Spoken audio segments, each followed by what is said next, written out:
కర్నూలు జిల్లా ఆదోనిలో Baichigeri MPTC kidnap ఈ నెల 22న అవిశ్వాస తీర్మానంలో నెగ్గేందుకు కిడ్నాప్ చేసినట్లు కుటుంబ సభ్యులు పోలీస్ స్టేషన్లో కంప్లైంట్ ఇచ్చారు.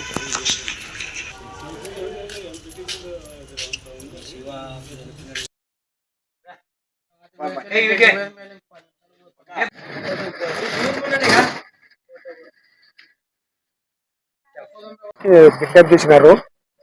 ఇంతవరకు ఆజుకు తెలియదు, ఎక్కడ ఇన్ఫర్మేషన్ ఉండలేదు.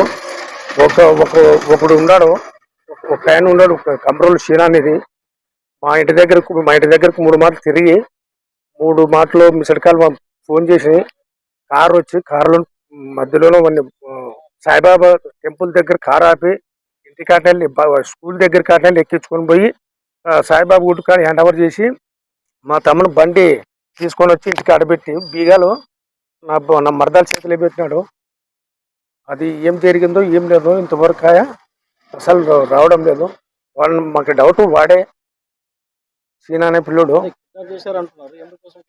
ఇదే అసలు పర్తలేదు సార్.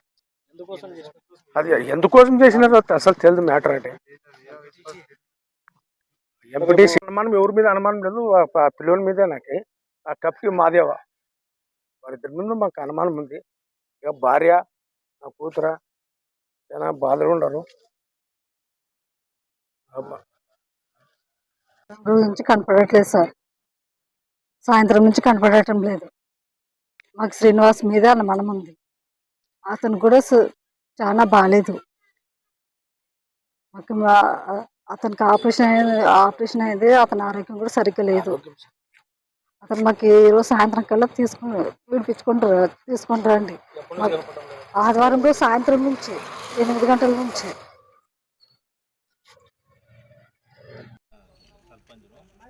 ఇప్పుడు ఏమి జరిగిందంటే ఇక్కడ రేపు జరగబోయే అవిశ్వాస తీర్మానానికి మా గ్రామ ఎంపీటీసీ రేపు మేము అటెండ్ కావాలి. వాళ్ళు ఆయన్ని తీసుకుపోయి ఎక్కడ పెట్టినారో తెలీదు.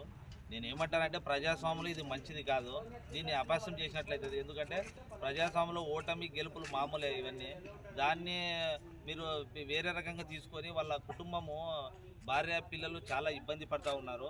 ఎందుకంటే రేపు నాడు వాళ్ళకి భార్యకి పిల్లలకి ఏమైనా జరిగితే నేను ఉండను, మీరు ఉండరు, ఇంకొకరు ఉండరు, నష్టపోవాల్సింది ఆ కుటుంబం. కాబట్టి కనీసం ఆ భార్య పిల్లలతో కూడా 3 రోజుల నుంచి మాట్లాడలేకపోతే ఇది అంతా చాలా ఇక్కడ ఇట్లాంటి ఎక్కడ మేము చూడలేదు. ఇది రాజకీయంగానే పోలగానే వాళ్ళ ఫ్యామిలీని ఇబ్బంది పెట్టిస్తే రాబో రోజులు ఆ పాపాలు వాళ్ళకు ఊరికే తగలు. కాబట్టి రాజకీయం మీ లబ్ధి కోసం కాదు, ఇది మంచిది. ఇంకా వాళ్ళకి టైం ఉంది. ఇంకా వాళ్ళ భార్య పిల్లలతో మాట్లాడించి వాళ్ళ కుటుంబాన్ని కాపాడుకోవాల్సిన బాధ్యత మీదే. కాబట్టి మీరు ఎంత తొందరగా వాళ్ళ కుటుంబ సభ్యులతో మాట్లాడిస్తే కూడా అంత బాగుంటుంది. ఇది మంచిది కాదని కూడా నేను తెలియజేస్తున్నాను. ఒక సంబంధించిన ఒక